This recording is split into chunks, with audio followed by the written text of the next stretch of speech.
zamani ndoa zilikuwa, wanawake walikuwa kama property, lakini kadiri wa mama wanavyofunguka, wanazijua haki, wanajua wanachotakiwa kufanyiwa, ndio moto na waka. Hawa wanaume sasa wanashituka kwamba yani huyu ndio unaona talaka zinakuwa nyingi. Na ndio maana siku hizo wamama pia wameanza kujifunza kufanya biashara, na mtu akishaanza kushikashika hela hawezi kuwa mtumwa wako. Ukipiga amerenti nyumba mahali, ametulia na watoto, anajiendesha. Ndio maana siku hizi masingomaza ni wengi. Zamani zile singomaza walikuwa wachache, unaenda wapi? Hata ukipigwa utasikia ndoa ni uvumilivu, wameng'oa jino la kwanza, ndio uvumilivu, wameng'oa la pili. Sio kwamba ulikuwa uvumilivu, mama hana kwa kwenda, ataenda wapi? Akienda nyumbani wanamwambia umekuja wapi na kijijiki kwako, anarudi kule anasema umerudi ndu. Kwa hiyo mama alikuwa anavumilia, hana kwa kwenda. Siku hizo utapiga mke, ukipiga mke akaenda polisi akaona mizengwe, amerenti nyumba, anaishi. Kwa hiyo kadiri tunavyozidi kuelimisha watu, ndivyo tunavyo create problem. Wale ambao mlikuwa mnasafiri zamani, mabasi zamani yalikuwa yanasafirisha majitu majinga, na yalikuwa na amani kabisa. Basi linaweza likazima, mnashushwa abiria sio kwa kuombwa. Shuka kusukuma basi, mnashuka. Alafu anawaamulisha sukuma, mnasukuma, sukuma, mnaona ni haki. Hata likiharibika, dereva na konda wanawaacha hapo, wanatoroka wanaenda kulala mjini, nyie mnalala humo kwenye basi. Utasikia magari nayo yanaumwaga kama binadamu. Tusiwaraumu, mnabaki hapo, mnakaa, mnalinda gari mpaka asubuhi. Siku hizi unaweza abiria ukawaketisha mahali, wanajua masaa mawili ya kusubiria. Saa 3 tuanze kupata huduma, saa 4 tuletewe basi lingine. Una dereva hawezi kuondoka, wanasema unaenda wapi? Piga simu utoki hapa mpaka mtuletee basi. Kadiri abiria wanavyozidi kujua haki zao, wenye biashara za mabasi wanateseka, kwa sababu unasafirisha watu wanaelewa. Amen. Kwa hiyo ukikaa na wajinga wengi ndio nafuu yako, ukikaa na wasomi wenye akili nyingi ndio mateso yako. Kwa hiyo kadiri tunavyoendelea kuishi, wamama wanazidi kufunguka kuzijua haki, ndio maana mnaona talaka zinakuwa nyingi. Nimekujibu kisomi, sio kiroho. Sasa nini kifanyike? Sasa ndio turudi hapo. Hizi semina zote tunazofundisha, ndio nini kifanyike? Yaani ukiona pastor amesema tuwe na semina ya ndoa mwezi mzima huu, unafikiri anashughulika na nini? Anashughulika na kureduce divorce. Anataka zipungue, mafamilia yawe na amani. Ndio maana unaona hapa masomo yangu yote niliyofundisha toka nimefika, nashughulika na kichwa chako, namna ya kuishi na, ili usije ukadivorce, umjue mapungufu yake. Nimekwambia namna ya kudiri naye ili usiingie kwenye divorce, kwa sababu zamani kuna watu walikuwa na divorce hata vitu vya kijinga ambavyo ukimjua mtu kama haya, nimekwambia mwanadamu hayuko serious. Sasa unaona kabisa mume wako hakutunzi, hakununui chochote, hana surprise, sijui hana nini, yupo tu anadai road sapatu, ndio hiyo nakumbuka. Vitu vingine vyote hayupo. Umeshaambiwa hawa ni viumbe hawako serious. Kwa unajiishia maisha, unapambana kutafuta nguo na nini, maisha yanaendelea. Lakini kuna mtu kwa hilo tu anaomba talaka. Mwanaume gani? Hanihudumii, hani nini, hani nini, kuna haja gani ya hani, anaenda kudivorce. Sasa hivi tumeshakwambia mwanadamu ni kiumbe kinataka kuhudumiwa. Wakati wewe unasema hani, na yeye kule anasema honi. Kila mmoja anataka kuhudumiwa. Ndio maana tulikuwa tunazungumza na mtumishi hapo. Tunaposema wanaume wapeni zawadi wake zenu nini, sio kwamba nyie hamwezi kutupa. Na wewe uwe unakuja na surprise. Siku nyingine unamsurprise mume wako, naambia oga, tunaenda wapi? Twende. Unampeleka Kariakoo. Unamwambia unaziona suti hizo? Chagua moja. Chagua, unanichelewesha. Anachagua, anapiga suti. Mnarudi nyumbani, anacheka njia nzima. Amechangamuka, amekusamehe dhambi zote za zamani. Kwa sababu gani? Umemsurprise. Kwa hiyo Kwa sababu gani? Unadiri na lile neno, mwanadamu ni kiumbe kinapenda kuhudumiwa, si ndio? Tumesema hawa watu ni wagumu kuomba msamaha. Sasa amekukosea, hatubu, haombi msamaha, anakoma, atakusumbua kuanzia sasa. Unajua ni viumbe wagumu kuona makosa, wagumu kutubu. Mimi namsamehe kwa afya yangu, unasonga naye mbele. Yani yote haya tunafundisha ni kupunguza watu, uelewa uwe mkubwa, wasisumbuane, wasiweke madivorce. Tunaelewana wapendwa? Ameuliza swali nzuri sana technical na nimejitahidi kulijibu. Bwana Yesu asifiwe. Kuna la mwisho, tufanye maombi. Muda wetu umeshakimbia. Tumalizie pale kwa kijana mpole, mstaarabu, hana neno. Bwana Yesu asifiwe. Amen. Mchungaji, mimi nilitaka kama kufahamu vizuri ukuaji wa sayansi na teknolojia imekuwa ni changamoto kubwa sasa hivi, na huenda ikawa ni sababu ya vijana wengi ndio kuwa changamoto. Sasa je, katika imani na sisi wa Kristo inazungumziaje hii teknolojia inayokuja kwa kasi na vijana tulinayo vipi ili kujiepusha nayo? Kwa sababu hamna namna ya kukwepa teknolojia sasa hivi, hamna namna ya kuishi peke yako. Hauwezi kusema sasa mimi nitaishi kizamani, kwa sababu teknolojia inakulazimisha kuishi huku. Sasa tunaomba tusaidie kama vijana, kwa sababu najua baadaye hii teknolojia inavyozidi kwenda huenda changamoto zikuwa pia ni kubwa sana. Lakini bado mafundisho yetu ya Kikristo yanabezi sana bado kwenye dhambi tu, dhambi na dini. Lakini teknolojia inakutupeleka napata wasiwasi. Sijui unatuambiaje hapo? Tena hatari inayokuja au iliyopo sasa. Unajua Ulaya sasa hivi vijana wengi hawaoi,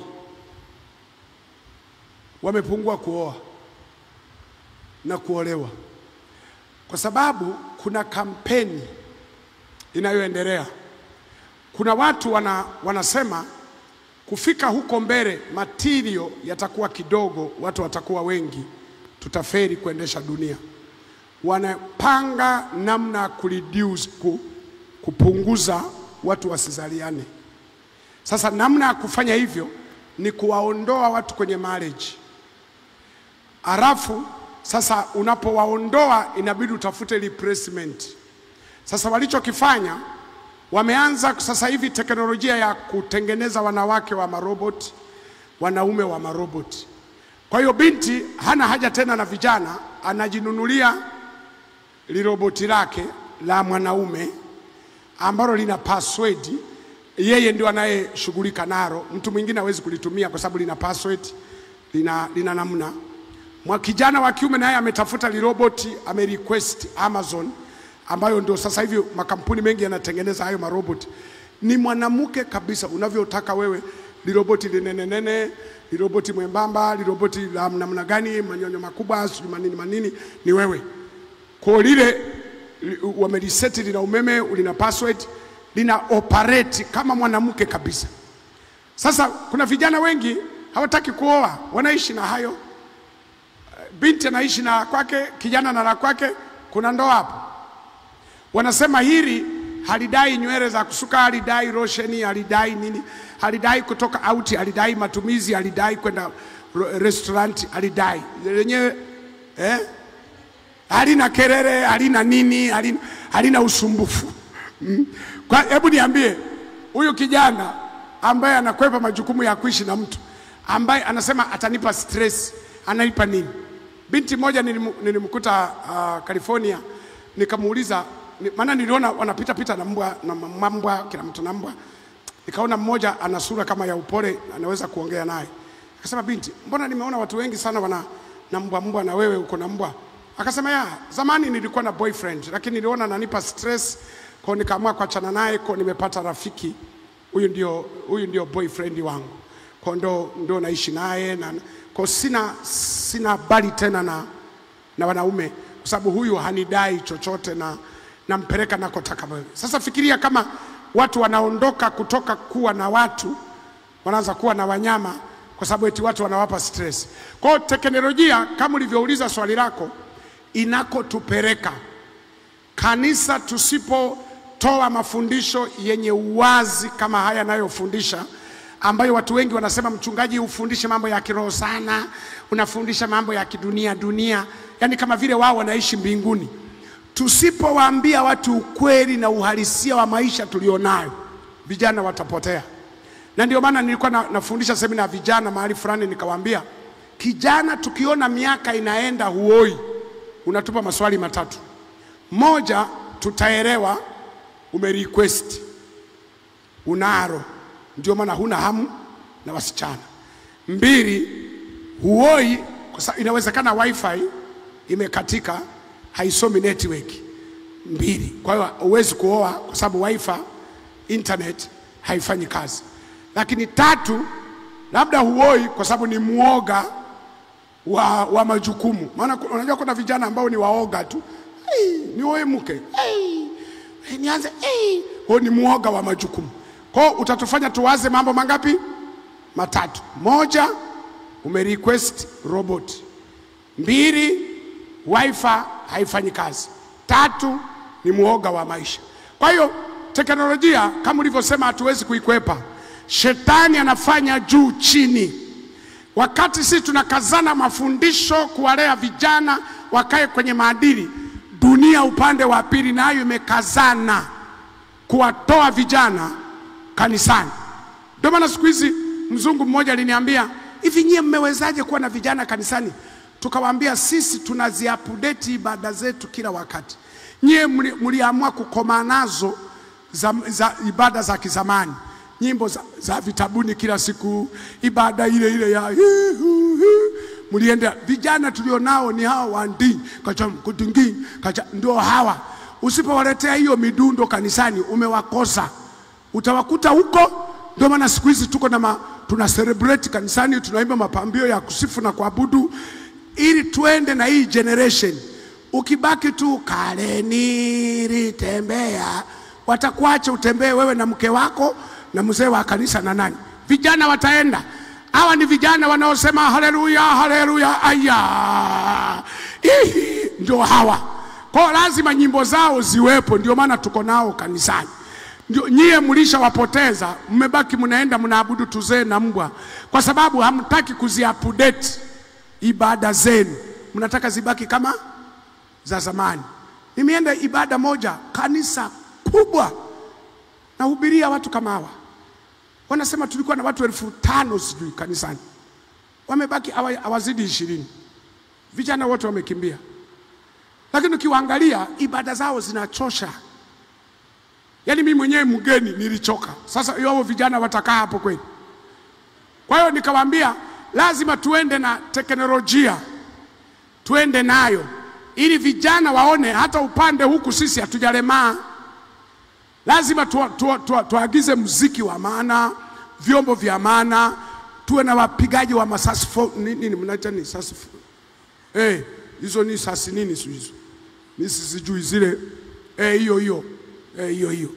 Mtuwe nazo ili yule mlevi wa hiyo ikipigwa, nasema Jumapili sitakosa.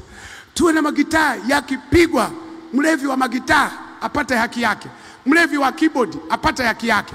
Mlevi wa mangoma ngidingi, kuna watu wani ngoma isipopigwa hajaabudu, apate haki yake. Lazima tuwalishe watu vitu ambavyo tunaamini havina madhara kwa kanisa. Kwa hiyo ndio maana mnaona mimi nimewekeza mahubiri mengi mitandaoni. Kwa sababu gani? Vijana ndio wanashinda huko. Na siku hizi wameanza kunisaidia na wale wanakata clip, wanavaa masufuria, sijui wengine na viredio, sijui wengine na vitu gani, wamekata hapo wanakuwa mgogo party tu. Mtu mmoja aliniambia uwakamate, naambia wamekosa nini?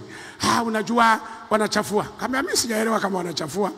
Wanafikisha message tu kwa njia hiyo, waache tu. Wanapata hela. Ndio vizuri. Sasa wewe unakaa na huduma ambayo haiwezi kusaidia watu. Sasa kuna wengine wamedownload mahubiri, wanauza DVD, wanauza vitu gani? Ambia wauze. Kama wakiuza wanasomesha watoto, wanalipa nyumba kupitia mahubiri yangu. Sifa ni kwa Bwana. Kwa hiyo haina shida. sasa wanatajirika. Ndio vizuri. Kwani mimi mnaponipa bahasha na nini hamnitajirishi? Na hizo bahasha mimi sasa si ni hao. Kwa nikawaambia waacha watu wa download mahubiri, watengeneze DVD, waweke kwenye flash, wauze, wapate hela. Na kama hayo mahubiri yakinunuliwa, watu watakapo hata wanataka kumtafuta mhubiri, watawatafuta hao. Watawaita hao na vaa masufuria. Hao wenye viredio ndio wataitwa kwenye semina. Nitaitwa mimi. Kwa hiyo haina shida. Kwa hiyo tunacheza na hiyo teknolojia, tunawafundisha vijana, tuwape hatari iliyoko huko. Wasipomshika Mungu, hii dunia itawachukua, itaondoka nao. Kwa hiyo hatutaacha semina, hatutaacha kwa update mafundisho yetu ili yaende na wakati uliopo sasa. Ndio maana watu wanasema, kwa nini mahubiri yako yanasikilizwa na watu wengi? Mimi nahubiri injili ambayo ni currently, injili ya wakati. Wewe ukikazana tu Musa alipanda mlimani, watu hawana shida na milima Sinai saizi. Watu wana milima yao ambayo unapaswa kushughulika nayo. Ukisema Yesu alienda Mizeituni, sasa kuna Mizeituni hapa Dar es Salaam. Shughulika na Mizeituni yao inayowasumbua. Injili ambayo ni current, matatizo ya watu. Amen. Ukiwaambia historia tumesoma toka Sunday school, watu sasa hivi wanataka application. Wanataka mahubiri ambayo unawasaidia nini kizazi hiki. Ukiwapa mahistoria, hawa huandai kwenda kufundisha Bible school. Unawaandaa kwenda kupambana na mume wake, ndio mlima Sinai. Yaani mke wake ndio bahari ya Shamu, anapigaje agawanyike? Unasema wa Misri waliwashambulia. Huyu sasa wa Misri wake ni madeni ya vikoba, madeni ya marejesho, madeni ndio yanamshambulia. Unamsaidiaje pasue bahari, avuke salama kwenye madeni yake? Kwa hiyo lazima injili yetu tuiupdate kwa sababu ya teknolojia tunayopita. Sawa kijana wangu mpole. Uendelee kuwa mpole hivyo hivyo. Amina.